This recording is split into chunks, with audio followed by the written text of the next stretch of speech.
This is Nightly Business Report with Tyler Matheson and Sue Herrera. Deal challenged. The Justice Department sues to block AT&T's proposed takeover of Time Warner, setting up one of the biggest antitrust cases in decades. We're hiring amid worry that jobs are being outsourced to India. An Indian company is bringing jobs to the U.S. Hidden taxes. There are some little-known provisions in the proposed tax bills that might surprise you and your wallet. Those stories and much more tonight on Nightly Business Report for this Monday, November the 20th.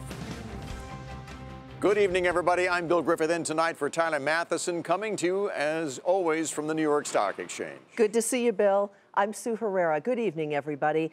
The government tonight put up a major roadblock to an $85 billion deal. The Justice Department will file a lawsuit to block AT&T's takeover of Time Warner. The move creates a major blow to the companies, who together would have created a media and telecom empire. When first reports surfaced, shares of Time Warner fell, while AT&T finished the day higher. But the story is far from over. Julia Borston has our report tonight. The Department of Justice is suing to block AT&T's acquisition of Time Warner. Assistant Attorney General Makan Delrahim of the Department's Antitrust Division saying, quote, "This merger would greatly harm American consumers. It would mean higher monthly television bills and fewer of the new emerging innovative options that consumers are beginning to enjoy." The Department of Justice has not gotten any state attorneys generals on board with blocking the merger. The DOJ is the only remaining regulatory hurdle in closing the transaction.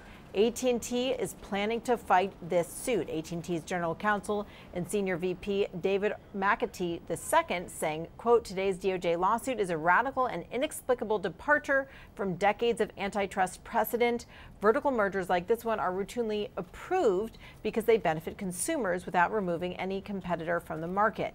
We see no legitimate reason for our merger to be treated differently." Next up, AT&T and Time Warner will ask the court to schedule a hearing on the Department of Justice's claims as soon as possible. For Nightly Business Report, I'm Julia Borston in Los Angeles. Meanwhile, here on Wall Street, stocks started this holiday-shortened week higher, thanks in part to a rise in financial and industrial shares. In fact, the Dow Jones Industrial Average advanced 72 points, closed at 23,430. The NASDAQ added 7. The S&P 500 was up 3. You know, after a steady run-up this year, questions are starting to emerge about where stocks can go from here. In fact, one school of thought says that the bears may have missed their latest opportunity to make some noise. Mike Santoli has that for us tonight. A week ago, bears on Wall Street were served the makings of a juicy stock market drop. Global stocks were in retreat, investors were fleeing risky corporate bonds, and key sectors such as bank and small cap shares were struggling. Yet the broad index has only managed a dip of just over 1% from record high levels before a late week rebound as good economic data and resilient tech stocks limited the damage. Now analysts are asking if that was the bears' last good chance to play a serious pullback for 2017, a year that's on track to go without even a 3% dip in the S&P 500 index. Beginning this week, seasonal factors start to favor further market gains, and when a year has been as strong and as calm as this one's been, history shows a better than average chance of more upside into the new year. These patterns offer no sure thing, of course, but fresh numbers on industrial, housing, and consumer conditions all indicate a humming economy. And expectations for further corporate earnings growth and the chance of business tax relief offer further support. While the bears might have been thwarted again, the way markets wobbled in the first half of November could be a preview of how they might eventually grow more dicey. A narrowing group of strong stocks laboring to hold up the indexes, pockets of weakness in the vast market and corporate debt, hints of a slowdown in China. These are some of the cracks that might well open up eventually in an expensive market that's been on a prolonged hot streak in a long-running economic cycle. For now, though, the underfed Wall Street bears might have to be patient in awaiting their next big meal. For Nightly Business Report, I'm Mike Santoli at the New York Stock Exchange. Clearly, this is a big week for retail and retail stocks as the holiday shopping season kicks into high gear. Historically, this week before and after Black Friday, retailers have been the clear outperformers in the stock market, gaining as much as 5% on average since 2007. Charlie O'Shea is with us tonight. He's here to discuss what we can expect this season. He's lead analyst, retail analyst at Moody's. Good to see you. Welcome back. Good to see you, Bill. Thanks. Great to be back. Clearly, this has been a watershed year for retail. We've had high-profile bankruptcies. We've had store closures. We've had the Amazon effect that everybody's talking about. Everybody's rushing to get online to combat the Amazon effect. How will that affect the holiday season, do you think, this year? I think what we see is the holiday season gets longer and longer every year, and it's driven a lot by the online phenomenon. And that's driven by Amazon and then everybody who tries to compete with Amazon. I think Black Friday itself has lost some of its luster. It's still an important day. But with the Thanksgiving openings and then Cyber Monday, and again, the elongation of the season, right, it makes it a lot harder to dimension this year over year when you try to say, well, this Black Friday is what compared to last year. I don't know that those comparisons are necessary anymore. You know, Charlie, one of the ways, though, that they're getting people into the doors, whether it's on Black Friday or this week alone, is cost-cutting, discounting, and promotions. How much is that going to hurt the industry? I think what you see this year more than any other year is the Amazon-Walmart battle. I've called it the Ali Frazier of retail, where Amazon and Walmart are both fighting over market share. And there's a lot of collateral damage that can come out of that. If you're a second or third tier competitor to either of those companies in a product segment that they're fighting over, you could get beat up pretty bad. And the question or the issue for those retailers that are in those sectors are, how low can I really go on price and still preserve my margin? Because this is going to be a heavily promotional season. We've already seen the beginnings of that with Amazon, as I said earlier, Black Friday, 50 days of Black Friday. That's a unique concept this year. And I just think that the retailers have, again, this tough choice to make, whether I play that game or whether I try to stay on the sidelines and pick my spots. And if you're a smaller retailer, you're probably better off picking your spots and being more tactical than trying to get in the ring with either of those guys. If you're I mean, you clearly feel Amazon and Walmart are the clear winners this year. Walmart's been very aggressive with their online strategy in 2017. What about the losers? Are there losers that you can identify that you are worried about this holiday season? Yeah, we've got a list of, it's in the 20s now, distressed names, CAA rated and below. That's the highest pure number we've had since the Great Recession. We're not in a recession now. The consumer's fairly healthy. The economy is moving fairly well. So what's happening? Those retailers are the ones that really are in trouble. Can you name this some holiday? names? Well, we had Toys R Us at a B3 that filed Chapter 11. Okay. I cover Claire's, which is the lowest rated retailer in the retail portfolio in the U.S. Claire's obviously needs a holiday season to really help itself. You've got Sears is in that category, Neiman Marcus, J. Crew. There's a whole slew of them, all that need to do well this holiday. Charlie O'Shea of Moody's, always good to see you. Thanks for joining us Thanks tonight. for having me. You bet. In other news, Fed Chair Janet Yellen plans to step down from the central bank once her successor is sworn into office. Ms. Yellen, of course, was the first woman to lead the Federal Reserve, and she has presided over almost 4 straight years of steady economic growth, sluggish inflation, and a falling unemployment rate. In her letter of resignation to the president, she said that she was gratified that the financial system is much stronger today than it was a decade ago. Sue? Bill, meantime, Nebraska has approved a route for the Keystone Pipeline. It was the last major regulatory hurdle facing the pipeline's operator, TransCanada. That pipeline will deliver oil from Alberta to the Texas Gulf Coast refineries. The project has been criticized, though, by environmental activists and some landowners for years now. But shares of TransCanada did rise on the news. Oil prices fell today as investors grew edgy ahead of an OPEC meeting that's scheduled for next week. Domestic crude settled just above $56 a barrel. You know, OPEC is a key force in the energy markets, and so is Saudi Arabia. And tonight, investors are looking at the potential for political changes in that country, which is also the world's largest oil exporter. Jackie DeAngelis explains tonight. Any change in Saudi Arabia's leadership and oil markets tend to stand on edge. The Saudis are OPEC's largest producer. They're also a key to stability in the Middle East. Since the summer, rumors have circulated that King Salman, in his 80s and possibly ill, is ready to pass the torch to his son, Mohammed bin Salman, affectionately known as MBS. What we know about MBS is that he's already begun shaping policy and implementing reforms. He's the architect of the Saudi 2030 vision, which decreases Saudi's economic dependence on oil. And at 32 years old, he's a driving force behind modernizing the kingdom. MBS has had influence in Saudi Arabia for some time, but the title of king grants him absolute power. As king, MBS would have an impact on geopolitics, setting the agenda with foreign nations like the United States, Israel, and Iran, making important decisions like if the Saudis should work with Israel against Iran. But how politics play out depends on business interests as well. The Saudis still derive most of their revenue from oil, so prices matter. And the Aramco IPO is also key, since it would attract a lot of foreign investors. Consensus right now, King MBS would be positive for oil prices. Any change in leadership in Saudi Arabia is likely to roil crude oil futures. Crude oil is a little bit like gold in that it spikes higher when we see geopolitical turmoil. And it's also no surprise that we saw the highest level in crude oil prices just a few days after the arrest started in Saudi Arabia. We know that Saudi Arabia has a vested interest in keeping crude oil prices high because of the Aramco IPO. So for all sorts of reasons, we would expect the changes in leadership in Saudi Arabia to be bullish for crude oil prices. Ahead of next week's OPEC meeting, there are a lot of questions. What will the group say about compliance with promised production cuts? Will they extend those cuts? And could a young new visionary be leading the way in Saudi Arabia in 2018? For Nightly Business Report, I'm Jackie DeAngelis. Still ahead, little-known provisions in the proposed tax bills that could prove very costly.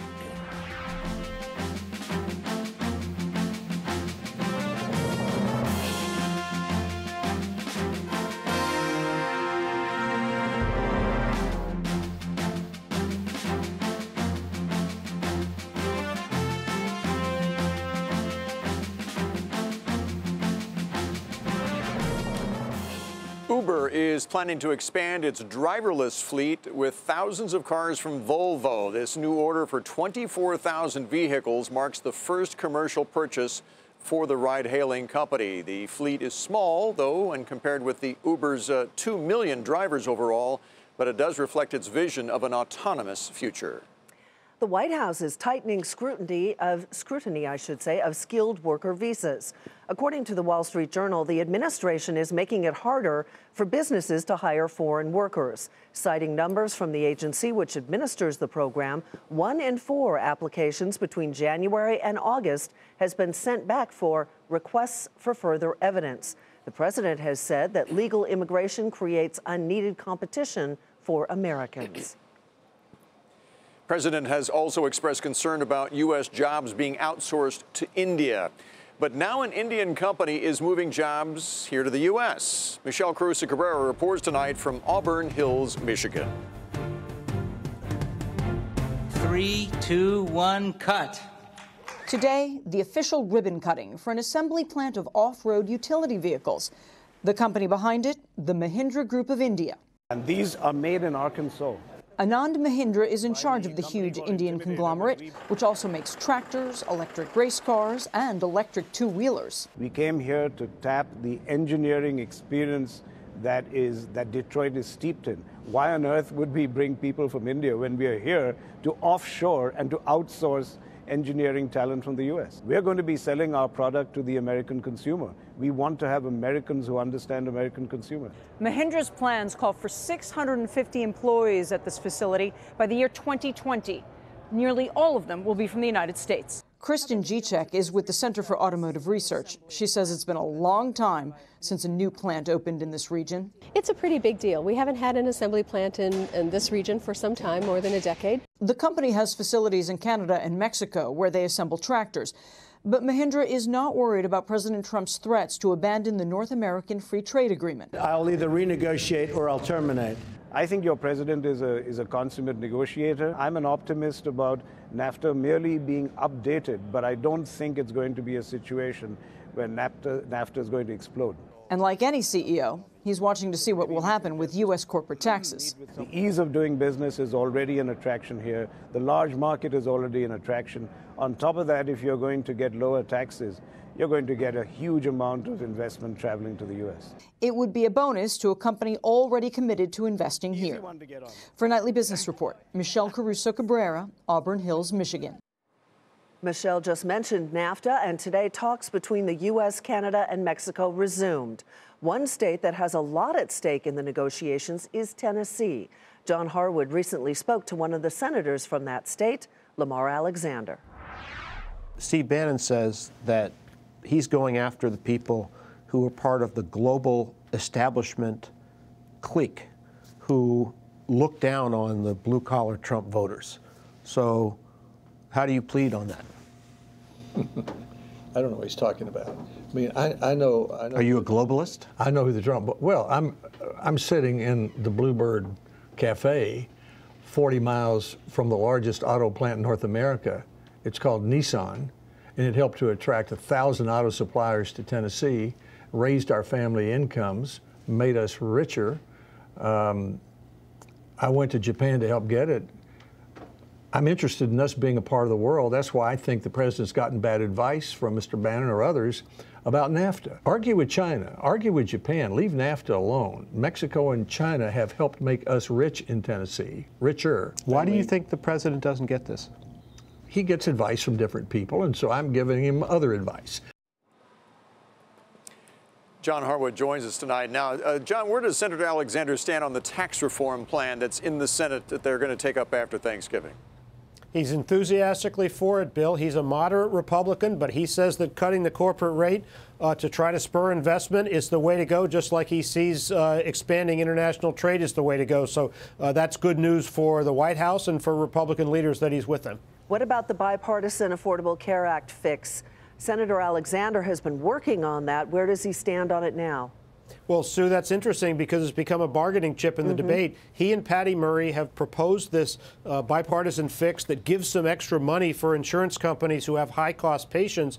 Critics, conservatives, say, oh, that's a bailout for insurance companies. Alexander says it will stabilize premiums.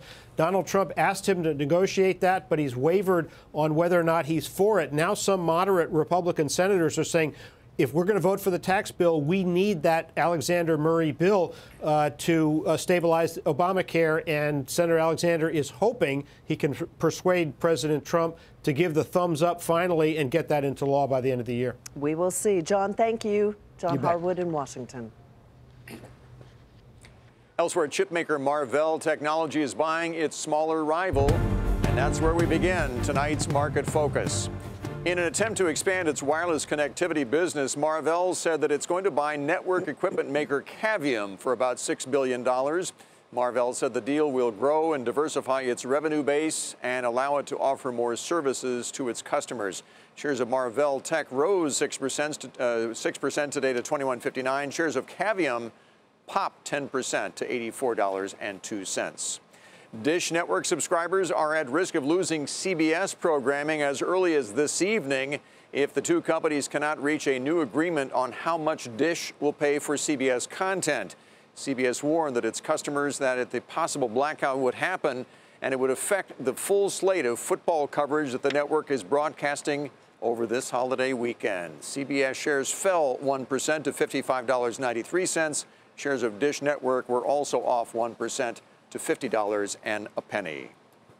Pharmaceutical company Roche Holdings said that its immunotherapy treatment, when used in combination with chemotherapy, helped to slow lung cancer progression in untreated patients.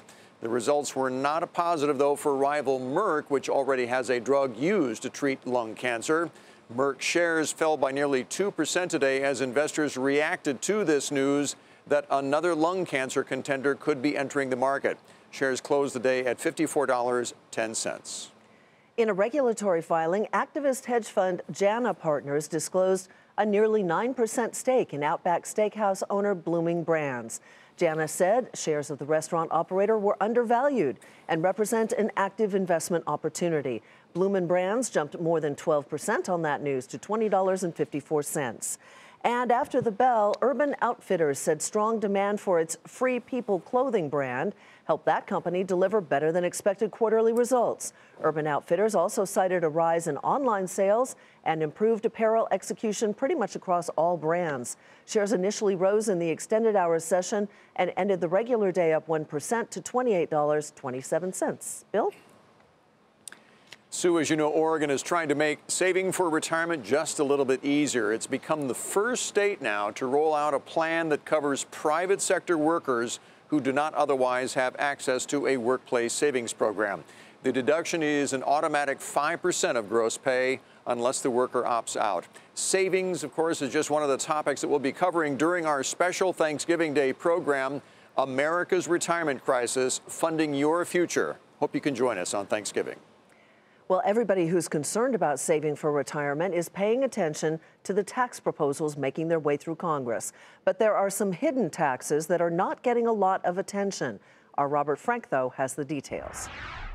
Congress has been very vocal about how they would like to cut taxes as part of tax reform, but they've been more quiet on who could potentially get tax hikes.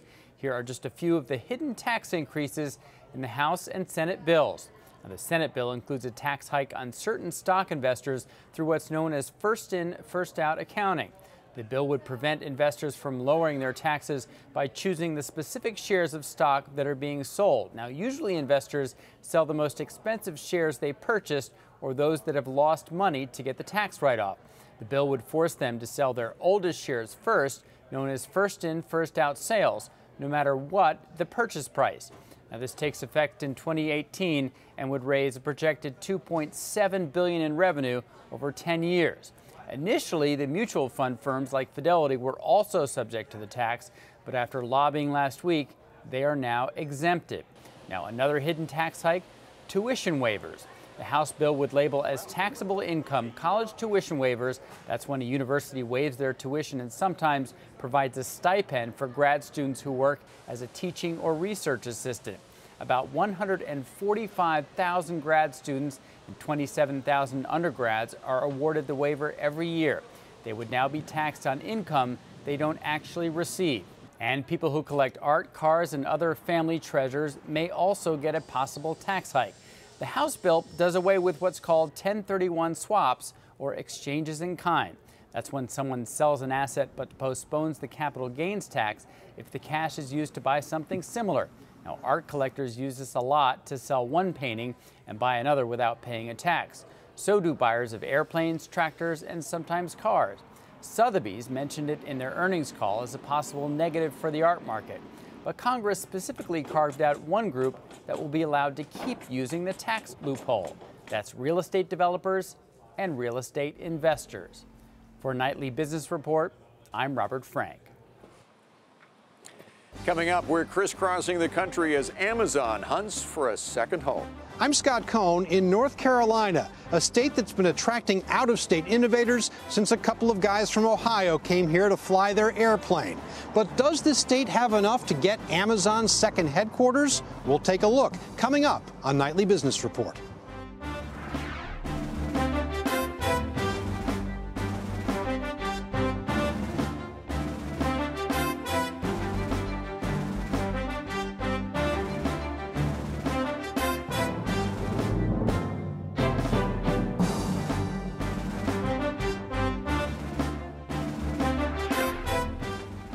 One Wall Street firm is now saying that shares of Amazon could head much higher to perhaps $1,360 a share. That would be the highest price target on Wall Street right now.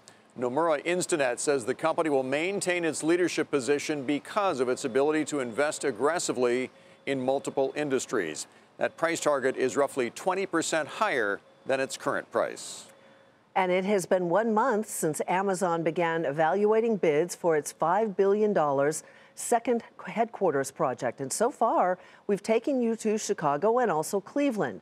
One of the keys to victory, according to the company, is the city's ability to attract a skilled and diverse workforce. And that is a big test for the 4 bids coming in from North Carolina. Scott Cohn is in Raleigh tonight.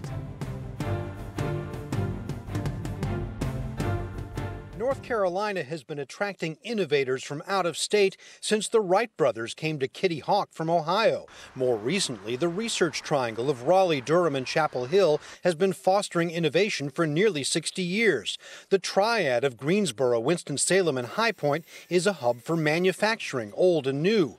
Hickory may lack the population Amazon wants, but its data centers make it a main junction on the information superhighway. And Charlotte is the financial capital of the South, and to hear the people there tell it, a magnet for millennials.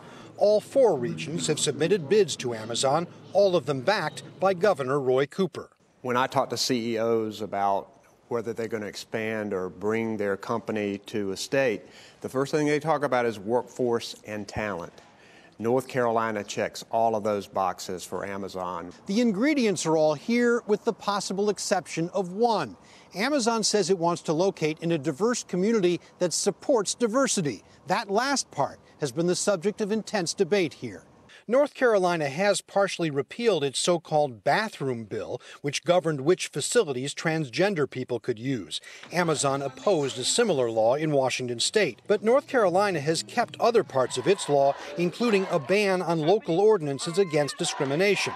Governor Cooper, elected last year on a promise to fully repeal the law, must now convince Amazon to disregard all that, even as he tries to make the state more inclusive. North Carolina is indeed a welcoming state. For decades, we've been a beacon in the South, a place where people know that they can come and get a great education, open a business, have the kind of environment, the low cost of living for their employees.